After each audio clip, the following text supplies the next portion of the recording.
Are you ready for fan-driven Razorback talk? For the fans, by the fans. This is Inside the Hog Pen with your hosts, Razorback Zach and Marcus MC Carlton.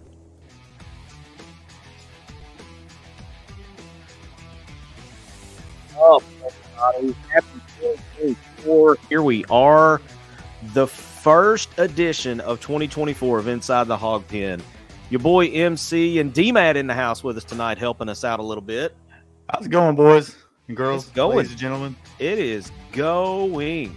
I mean, if the next couple weeks or so go as fast as my Christmas vacation went, I mean, good Lord, man. It seemed like I blinked twice, and we went from December 20th to January 2nd when I had to go back to work. So it's did you have a good one? I had a good one. I didn't get very many days off, but I did get a couple. So well, hey, couple's better than nothing, man. Hey, that's right. It's been a couple weeks since we've been on here, and we got a lot to talk about. So let's just jump right into it. Welcome into the show, everybody. As I said, first show of 2024. Now, look, I'm fighting a little bit of a funkiness with my voice tonight.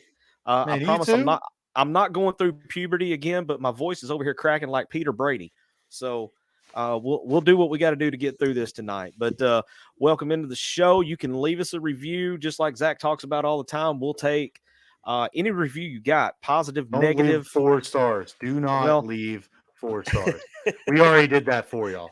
Yeah, either 3 or 5, right? That's right. So we'll take anything you got on the reviews, man. Positive, negative. If you think we suck, tell us. You may not like what we say back to you, but at least we know you're watching. I'll respond. I mean, I'll respond. It may just be a hey, thanks for watching, but I'll respond. Hey, and then you can't forget about over our year. Yeah, you can't forget about our podcast. Yeah. Our podcast is now available on all the major platforms. It is basically a recap of what we do here live. If you miss a live show, you can get on your favorite podcast provider and search for Inside the Hog Pen, and we'll be there. Now, we are going to have in 2024, we've planned this out. We've got a few things cooking right now for some podcast exclusives. We did one right at the end of football season. Got pretty good feedback off of it. Now, some of the predictions we made didn't come true because nobody saw Bobby Petrino coming back to football, and we didn't even touch on that because we thought that was out there in like Powerball land territory or something. So anyway, podcast is out there. You can take a listen. Again, leave a review there. Tell us what you like. Hey, tell us what you want to hear on the podcast. If there's something that you want to hear, we're always looking for good topics for podcast stuff. We've got some stuff planned. Like I said, we got some super fan stuff planned. We're working on some special guests. So hey, we want to do the most interactive show on the internet. I mean, we're trying to be, that's definitely what we're trying to do. So as I mentioned, this is the first one of 2024. And since we were here last, there's been a lot of stuff go down. We'll start with hoops because we're going to flip the script tonight. Normally we talk football. I'm tired of talking football. I want to talk some hoops. And with this team, man, I don't know, but it was kind of nice to see 100 points put up in the last game. That was much needed. The defense still needs a little work, but you put up 106. You're going to give up a few points, especially when you play somebody like UNC Wilmington that likes to get up and down the floor like they do. The biggest thing I saw, slightly controversial. What's that? Can I say something a little controversial? Absolutely. Pinion is a defensive liability. Well, and I think that's why you don't see him very much. I think we have a couple of liabilities. I kind of feel similar about Battle, but he provides more on the offensive end than Pinion does. But I mean, he's the thing with Battle to me is that he's just a little wild. I will say it looked like he calmed down a lot in the last game. I don't know how many points he had offhand, but I know he had a solid night like always, but he didn't seem like he was out of control, especially after shooting a wild 3-pointer that goes in. But he seemed more in control than he usually does. And how about Minifield? I did not see this coming. I'll be honest with you, man. I didn't either. I mean, I knew the guy could play a role, but that's a perfect segue, man. Because I had another. Man, we had this planned, didn't we? Yeah, we had this. Yeah, we're totally professional here. The Minifield effect. Not only was he Player of the Week last week, voted on by the SEC. It was not a co. I don't believe I saw a co. I just saw SEC Player of the Week. 32 points, and I didn't feel like that he really forced anything. No, he's letting the offense come to him. He seems really good in that pick and roll that Muss likes to run, and he sometimes it looks like he's forcing a couple of passes, but I mean at the same time, you take the good with the bad. You take a 30-point game with a 3 turnover night too. So yeah, and I mean that's and you got to remember the first game he played, I believe, was the game in Little Rock, right before Christmas. Right. Yep. He had just got his waiver. So, I mean, he's still, technically, as far as game time goes, he's knocking rust off. He's still kind of finding his way a little bit. And I would say he found it the other night in the game. It seems like that's going to take a lot of pressure off of Tremont Mark. It seems like Mark has been really, he's been our focal point on offense. Yes. And that's not a good thing. I don't think he was really that big of an offensive player at Houston, but, him being able to just like kind of focus on defense, let Minifield worry about the offense is kind of what that revelation was that made that 100-point outburst come to fruition. Oh man, I'm hitting the SAT words today. I'm sorry. So here's something I want to point out about Minifield in the game he had. Okay, he was 8 out of 14 from the field, including 3 of 7 from 3-point range. I'll take that every game. If he goes 3 out of 7, I'll take it every game. But here's the big one. 13 out of 17 at the free throw line. He shot 17 free throws in that game. I didn't realize he'd shot that many free throws. I thought he was a little bit smaller when he transferred over, but he didn't look as small as they say. I think he came in at like 6'1" or whatever, but it seemed like he's closer to like 6'3" than he is. And I was kind of worried about that with the whole Chris Likes effect. And now that he's not just a tiny guard out there, he looks like he can size up any guard that comes up to him.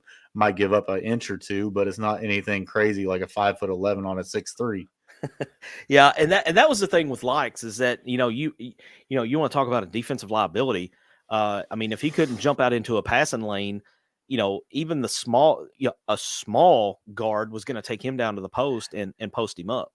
Likes was our free throw specialist at the end of the game. Yes, he was our clutch free throw guy at the end of the game. I mean, he shot like an insane percent from the free throw line. And, I'm looking over these stats from the Wilmington game. It seemed like the offense might have found their way a little bit. I'm hoping that, the Minifield effect, as we've been talking about, I'm hoping that that's kind of the missing link on this offense to provide them some stability. And, when we get in that mode to where we start milking clock and running down the shot clock to about 5-6 seconds before we take a shot. Hopefully, if we can keep running things through him, if he can't find the shot, maybe he can find the open man, because to me, he doesn't play like a shooting guard. He plays like a point guard who can score. Yeah, that's kind of what I gathered out of it too. He's kind of a slasher, and sometimes he can pull up and hit a free throw line jump shot. I don't really see him as like a back to the basket. I'm gonna do a couple of moves, get past you, and then shoot it. He's more of a slasher. He's the ideal pick and roll point guard that we've been needing. And if him, Mark, and Battle can all just kind of mesh, and I got to bring up something here in a second. I'm gonna keep that in the back of my head. Him, Battle, and Marks can like keep on like on this little same page that they've been running. Yeah, this team is going to be dangerous.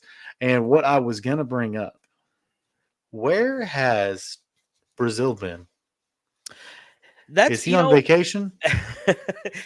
He may be down on vacation somewhere tropical, like where Sarah Swish is right now.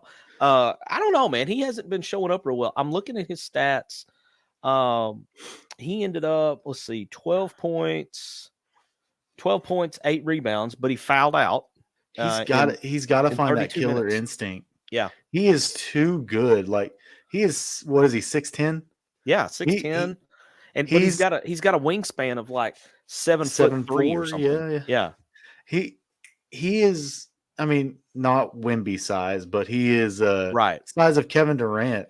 If he could just hone in his shooting and like just be able to kind of take over that game and like get that dog out, like he's special.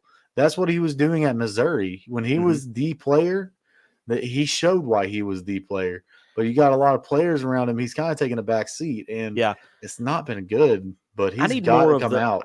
I need to see more of the Trayvon Brazile that played the Duke game. Yes. That night, I think he ended up with like 19 and 14 or something like that. He has and like he was 4 or 5 blocks too, didn't he? Yeah, he did. And that's what I need to see more of now that we're getting into SEC play, because the competition is going to ramp up. And man, it starts right away. It starts this Saturday. They trounced USC. They did. And I'm not sure how good USC is, but I was listening to radio today, and they were talking about Auburn has won like their last 4 or 5 games by average margin of victory of about 18 or 19 points.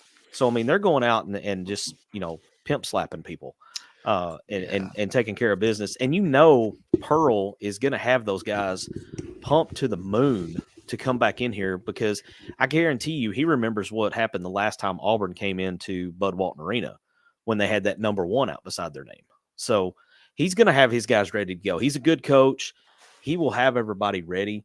I need to see more from Brazile. I did see on Twitter before we got started with the show here that Musselman said that Monday, Battle did not practice Monday, practiced a little on Monday or Tuesday, and practiced a little bit today.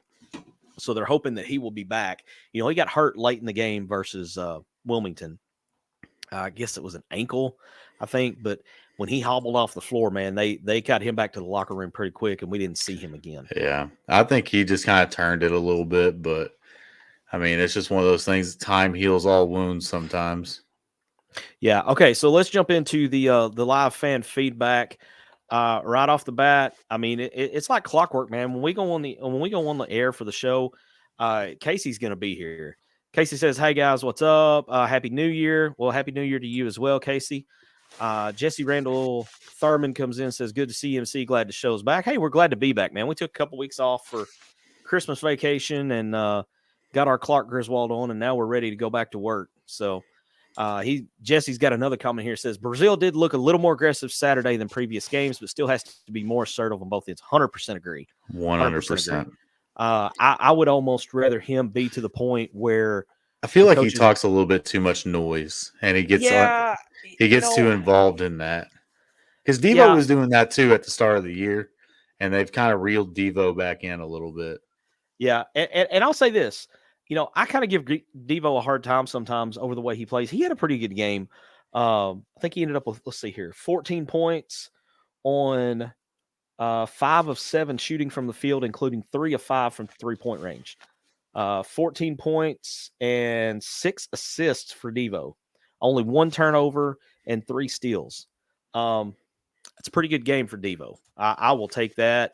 If that's the kind of Devo we can get for SEC play, I think good things are coming.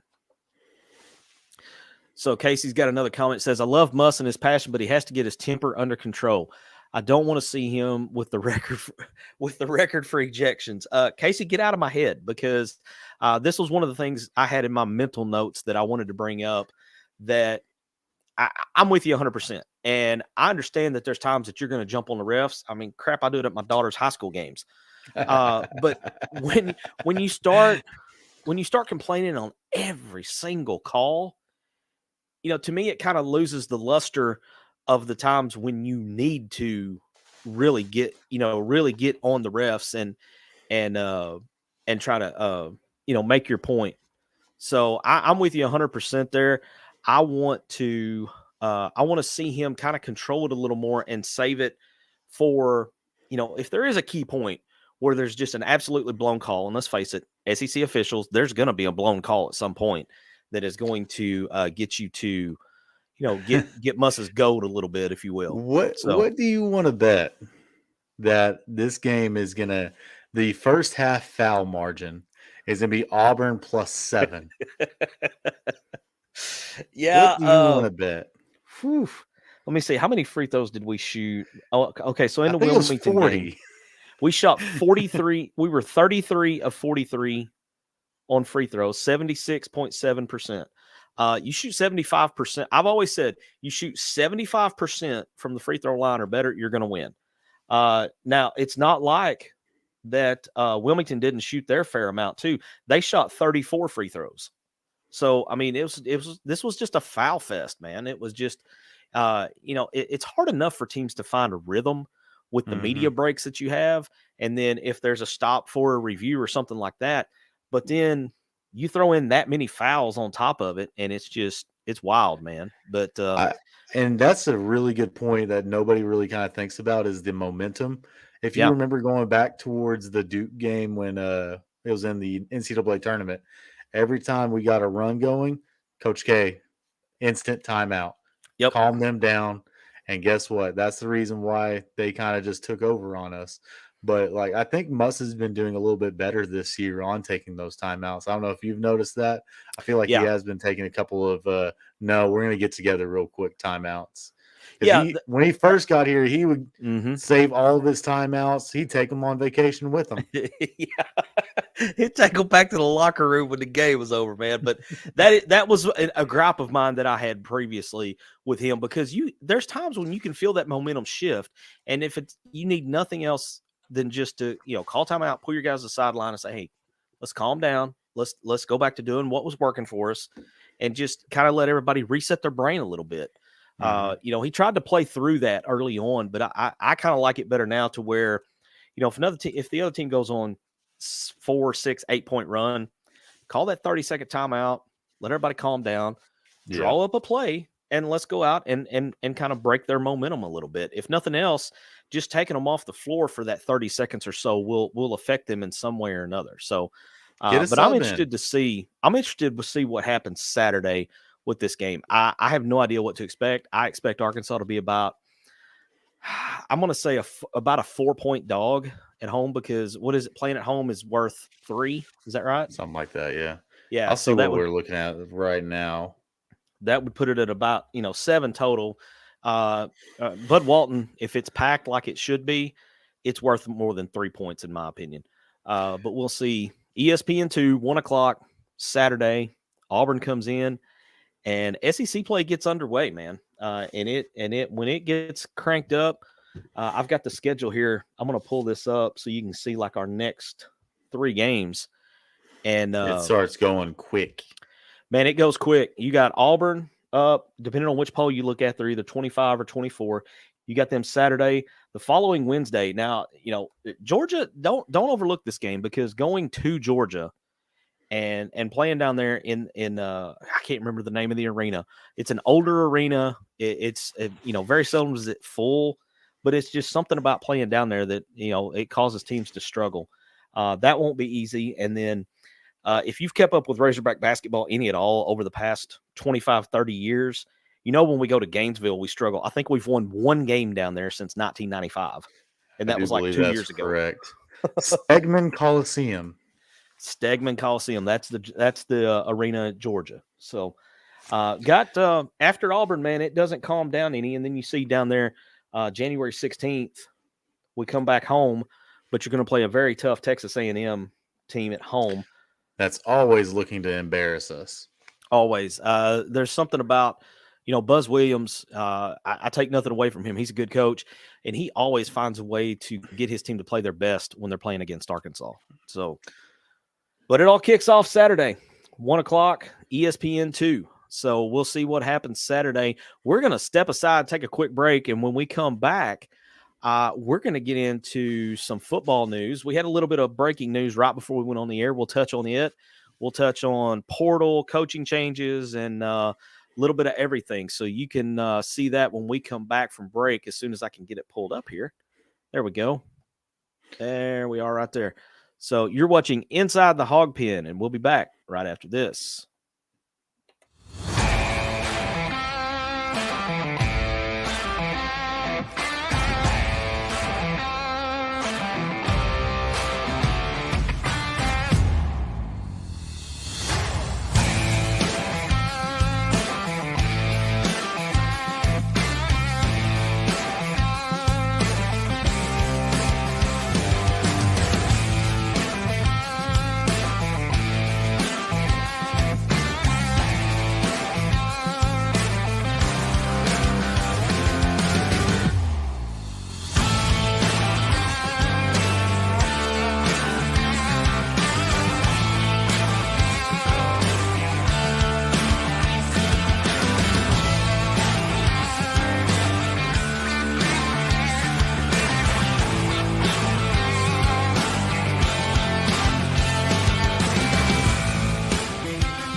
Ooh, I lost it. Where'd it go? There it is.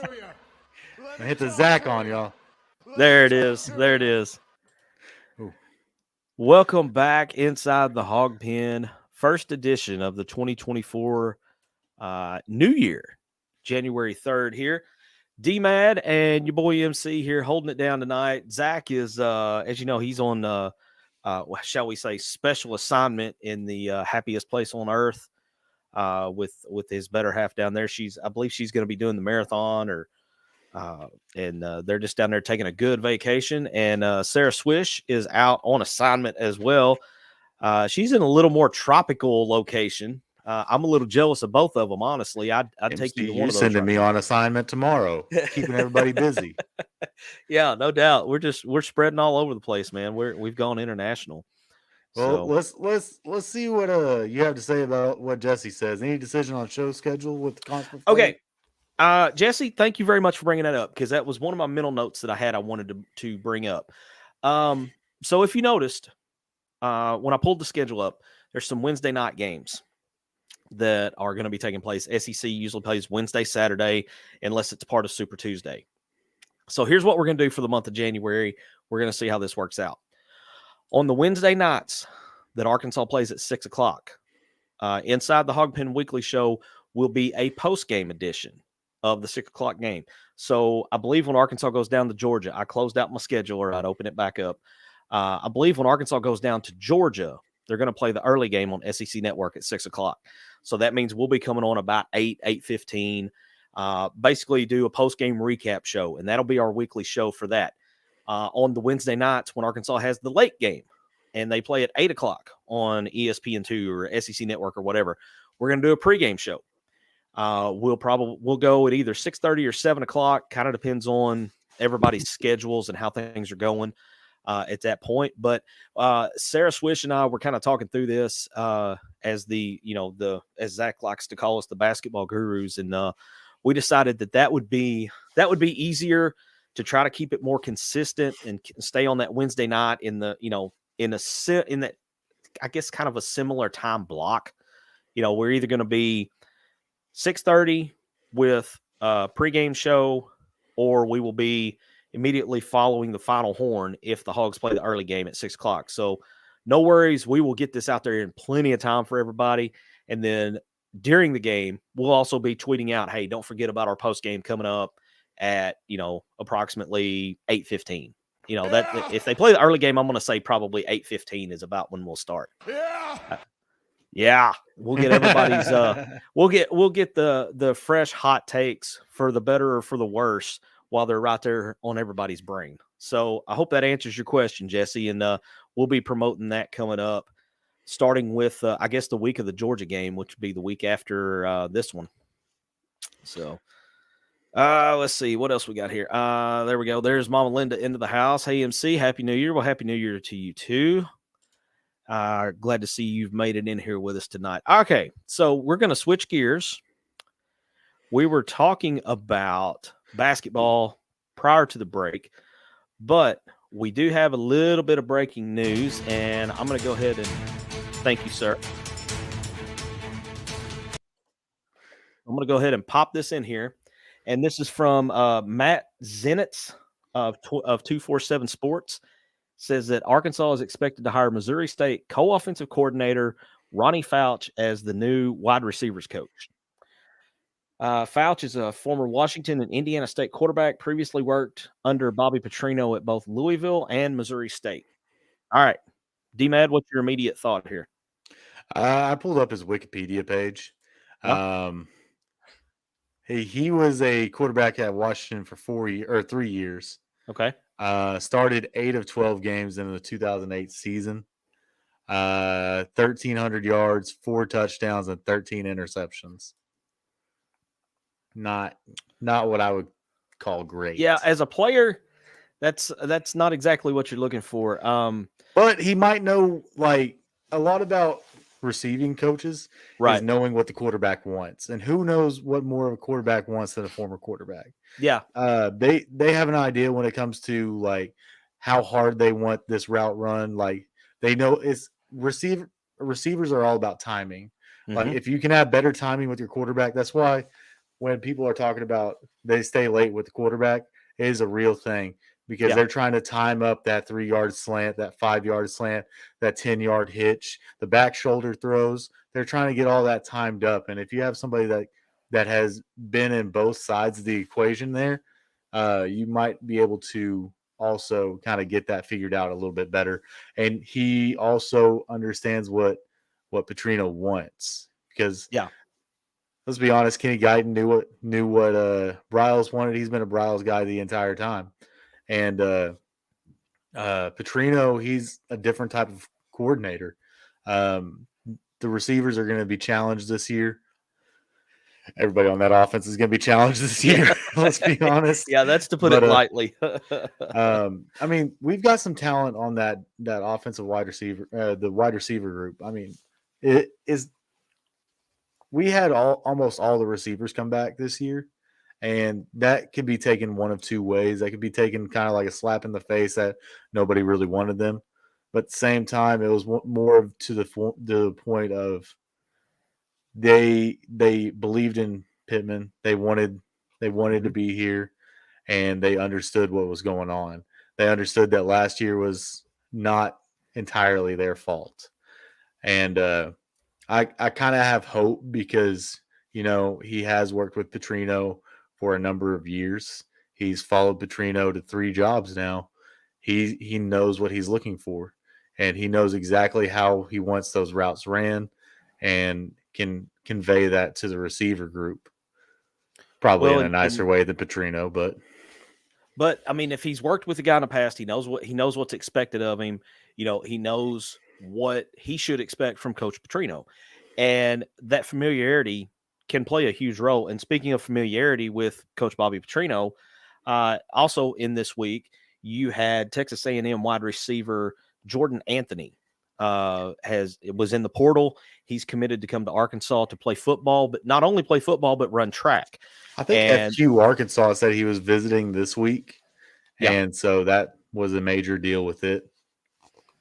Yeah, excuse me. Yeah, and being able to run track, and I mean, let's face it. If you're going to run track, what better place to do it than at Arkansas? I mean, they're well known for the track success. Was it 46? 46 oh my God, titles it's now? Something ridiculous. I mean, it's just beyond ridiculous.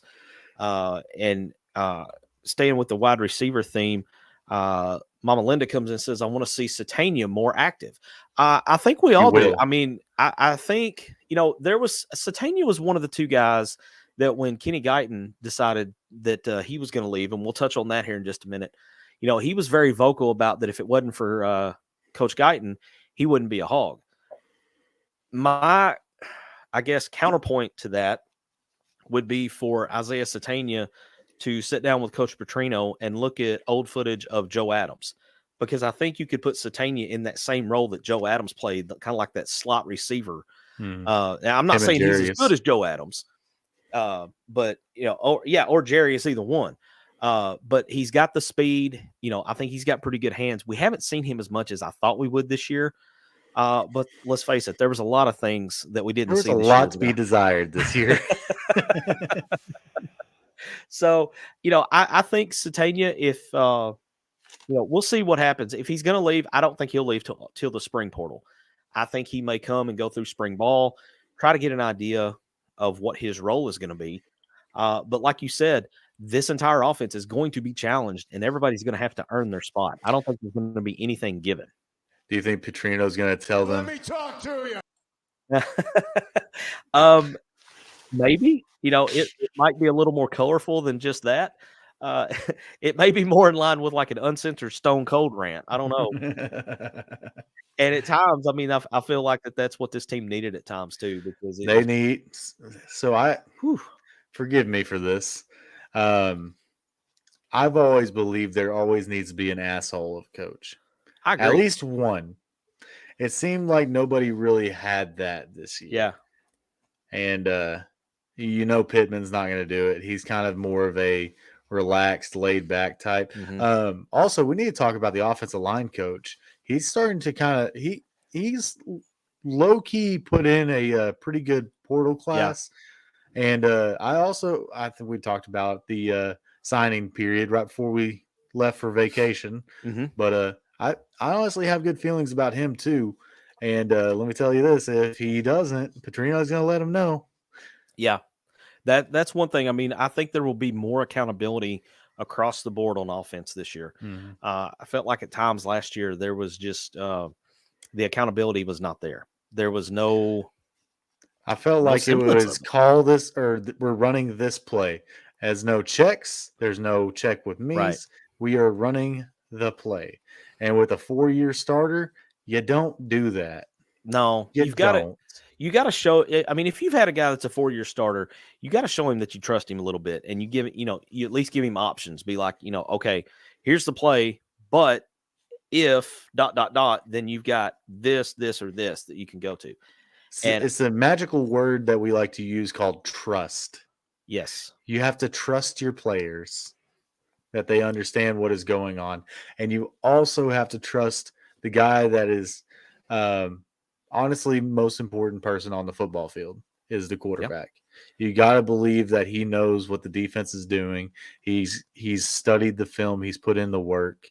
And you've got to be able to trust him to make the right call. Because at the end of the day, the offense goes as the quarterback goes. 100%. And speaking of that quarterback and his new home, I'm not mad. Jay is a Knight. He went to UCF to go play for Gus Malzahn. His name is Sir KJ now. Sir KJ. I like that. That's pretty funny. Yeah. I'm first off, let me say, hey, best of luck to you, man. I'm glad you went outside the SEC. We don't have to play him. So he's been compared to Cam Newton his entire life. His entire career. Yeah. Who better to go play with than the guy that coached him? Yeah. I have no problems with it. No, I don't either. I mean, I hope he wins the Heisman over there. Honestly, it'd be cool if we played him in a bowl game. I think he'd get a nice little ovation. That is if we make it to a bowl game. Right. Yeah. You're taking a big assumption there that Arkansas is going to make one next year. So I had seen several different potential targets for him. I thought TCU made sense because he could reunite with Bryles. We saw a little bit of the stuff to South Carolina. I never really bought that because if there was maybe one place why Rocket went to him. Well, I don't either, because if there was one place that struggled as much on the offensive line as we did, it was South Carolina. So I didn't really understand that move by Sanders, but he had his reasons. I think KJ in a Gus Malzahn offense, that could be fun to watch, man. That could be a lot of fun to watch. Yeah, I'm right there with you. And I saw somebody, actually KJ took a screenshot of somebody's tweet that said, I don't have bad feelings for Poopall, Catalan, or KJ. And he basically posted it and said, I mean, this is kind of how people feel. I got to take Catalan out of that just because of the Texas thing. But, I mean, it doesn't really bother me at all, especially if you go to out-of-conference foe. Like, especially with KJ, like, I have nothing but respect for him. Go off. Go do your thing. You can't be on my wall now. And it makes me sad. But, and unfortunately, man, this is where we're at in college football right now. The days of, KJ is going to be the last 4-year guy that we have at Arkansas? That's a solid contributor? Probably. I mean, if you think about it, because most of these other guys, either they're coming to us from the portal or they're leaving after a year or two here to go play somewhere else. And it's just the way it is now between the portal and NIL and everything else. Unfortunately, it comes down to you can't really get attached to any one player like you could in the past. There is no DMAC to get attached to now. There is no Matt Jones. I thought you were going to say DMAT. I'm sorry. I thought you were attached to me for a second. DMAC. My fault. It's on me. They're kind of interchangeable there. So I wonder if there's correlation there. I don't know. But if you think about it, you think about some of the names from the past: McFadden, Peyton Hillis, Felix Jones, Matt Jones, Marcus Monk, Cedric Cobbs, some of those guys that people just kind of gravitated to. And I think every one of those guys I named off, except for Felix Jones, is a native Arkansan. sometimes that plays. What about your favorite player, Madre Hill? Madre's another one, man. Madre is golly, Madre was a dude, man. It was fun to watch him play. I just see the smile on your face every time I say that name. 34, man. There's just something about a running back wearing number 34 and just lighting folks up. I mean, it just feels right. So that was, you start talking about Madre Hill, I'm gonna start having good memories real quick. Richard Wright just pulled one out. As much as Austin Allen didn't really tell us, or like Austin Allen kind of failed us at the end, I don't put the blame on him with that. Which the Allens, like, I think it kind of got to be like the Houston Nutt, Casey Dick era, like where you just got tired of. Never mind. But yeah, I get it with the Allens. I think you can throw them into that mix too. And if you want to look at the trajectory of Brandon Allen's career, from having his truck set on fire to setting passing records. I mean, I think he's still backing up in the NFL right now. Yeah. He's I think, what is this? This would be about 8 years in now. 7 or 8 years in. He's probably got a good little nest egg now. Yeah, that's an NFL pension right there. So, hey, I mean, you're getting to go to the games on Sunday. You don't have to worry about, getting your head knocked off by, TJ Watt or somebody like that. And you still get that paycheck, and he was at Cincinnati backing up Joe Burrow. And then I think he's at San Francisco now. Yeah. I want to say, man, I don't think it's somewhere in California or that area. I'm for sure, but I just can't remember. He's held on to a job in the league. And I mean, that's been impressive for him to hold on to it for this long, with the way, all the turnover and everything is in the league. And turnover. I mean, let's talk about another one. Jaheim Thomas to the portal. That's both of our starting linebackers hitting the portal because Chris Paul ended up down at Ole Miss. They've just gathered up all the gold in the transfer portal. They have, and it's not good. It's not a good not thing for everybody else. It's not good.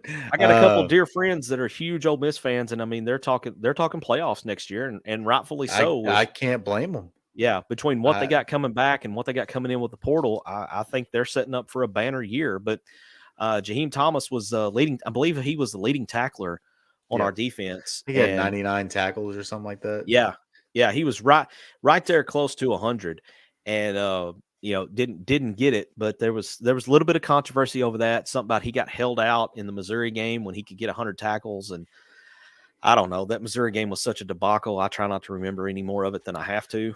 But you can't take it away from them. They took care of business. So anyway, Jaheim Thomas, another former Razorback, hitting the portal. I think he's headed to Wisconsin. That's going for his old coach. Oh, Luke Fickell? Oh, Luke Fickell. Yeah. Mm-hmm.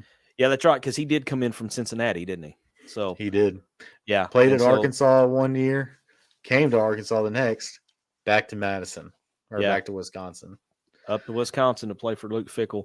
And that's speaking of Luke Fickell, that's where our man Kenny G has songbirded off to. He's off to Wisconsin. He's going to be wide receiver, take the same position, wide receivers coach, going to Wisconsin, coach for Luke Fickell. To me, this feels like a move for stability. Because Fickell's not in any danger of getting fired.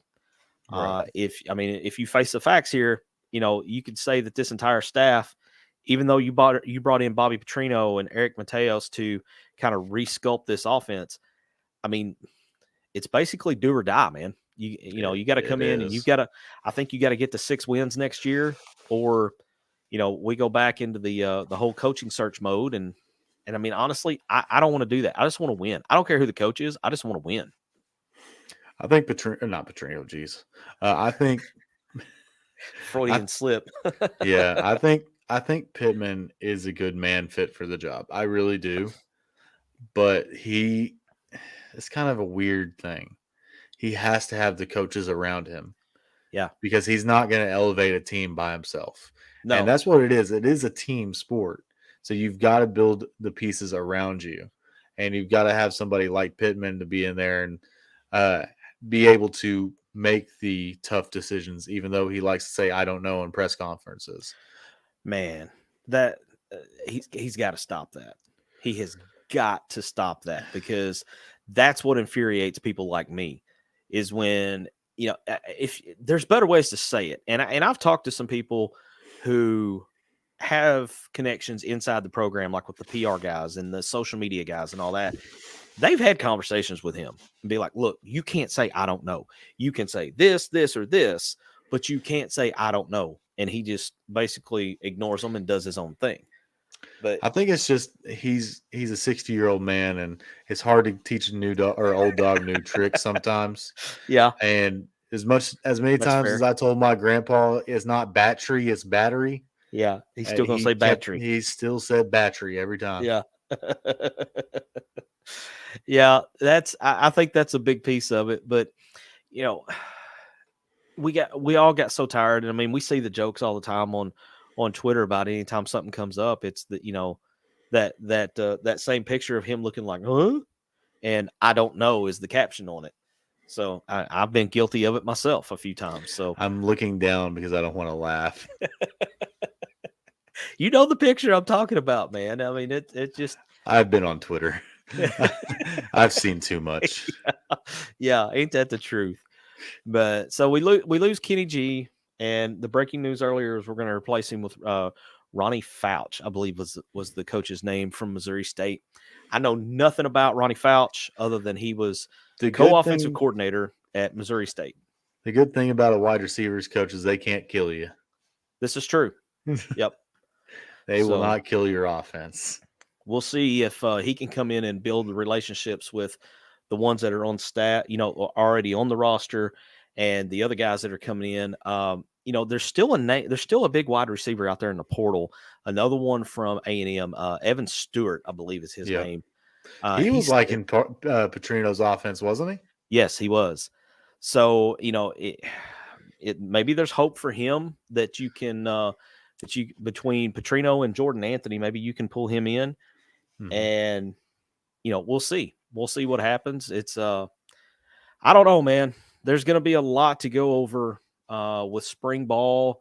There's a lot of questions that need to be answered. I mean, it starts with QB1.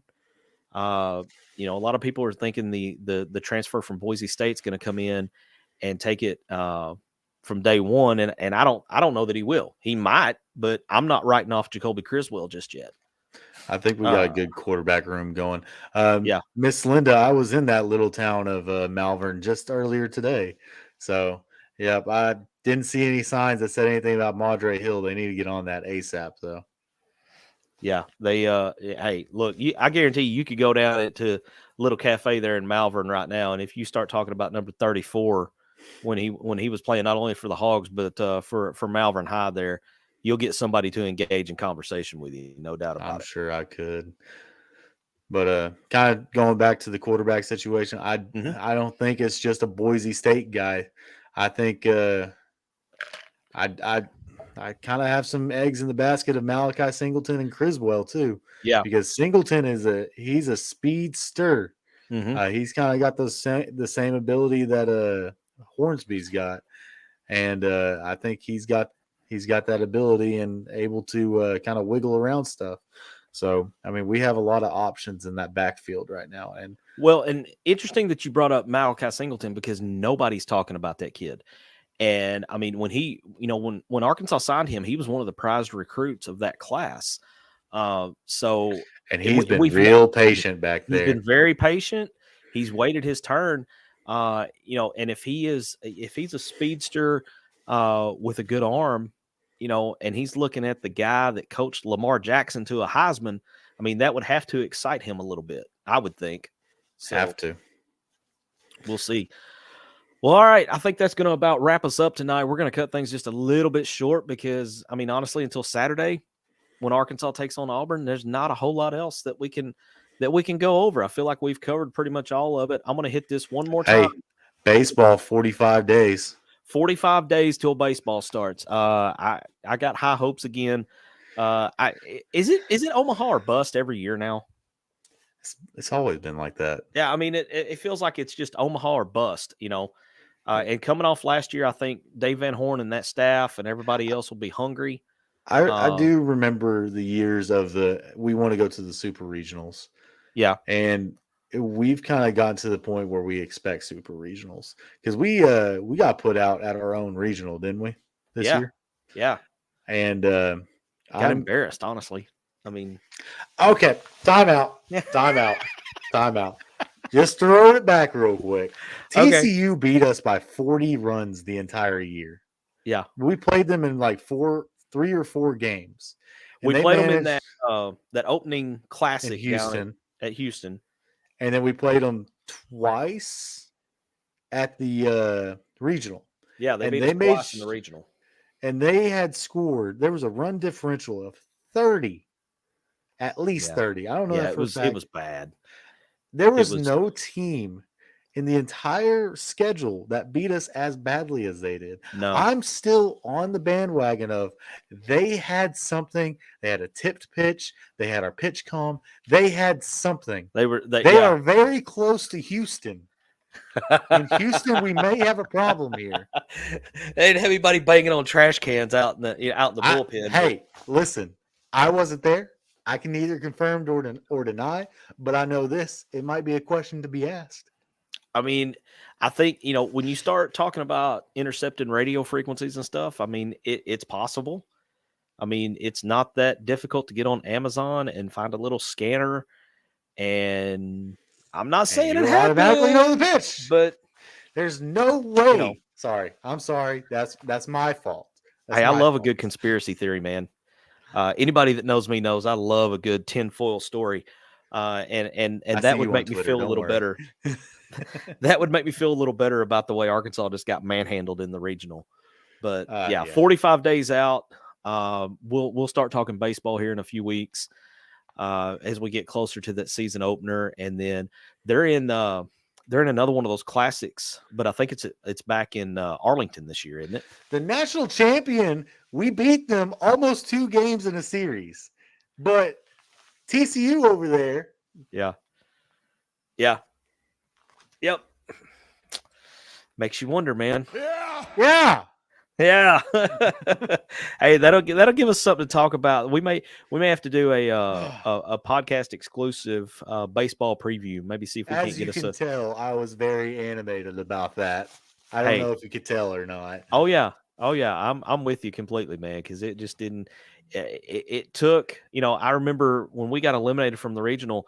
I was texting my family that goes to a lot of baseball games, and I was just like, well, my entire summer just opened up because I was planning on watching baseball till the end of June. So I almost took off that week of the College World Series. I had a buddy and his wife that bought tickets to last year's College World Series. They bought them like the day they went on sale. And he's like, if we're there, we're there. But if we're not, we're going anyway. And so they went up and, enjoyed it. But he said it would have been a lot more fun had Arkansas been there. So I only got 3 weeks of PTO this year. I don't think my fiance would be too happy if I spent one of them on a College World Series trip. I don't know that to be true, but that would, man, to go up there from beginning to end, that would get expensive before it was over with. You'd have to. That's a lot of baseball. That is a lot of baseball, man. I think the only way you could pull that off would be to get an RV or something and do it that way, because the hotel costs would be astronomical. MC, I'm sorry. I'm sorry. Hey, I said in the preview we'd keep it between the ditches, man. We're swerving all over the road, but we got it between the ditches. So as we approach the exit here, man, any final thoughts before we get out of here? Just one. Okay. I know what you did, TCU. I know what you did. That's my final thought. We need to get Jason Peters that used to be at Channel 7 and get him to investigate that and see what's going on there. So I know what they did. Christian college. Yeah, I bet. Yeah. Hey, I have found out that anytime, like the softball games that I played in, the teams you had to watch cheating the most were always the church teams. So I'm just saying. Just throwing that out there. I know that because I played on one. So there you go. All right. We've continued to go all over the board tonight. Appreciate everybody jumping in and being a part of the show. We're going to be back next week prior to the Georgia game. Georgia game 6:00, so we will be doing post game on that. So we'll be on probably 8:15, somewhere around in there. Hopefully we'll have a couple of big conference wins to talk about, but we'll see what happens. And it starts Saturday with Auburn. So until Saturday at the Auburn game, everybody have a good night, and we'll see you next week.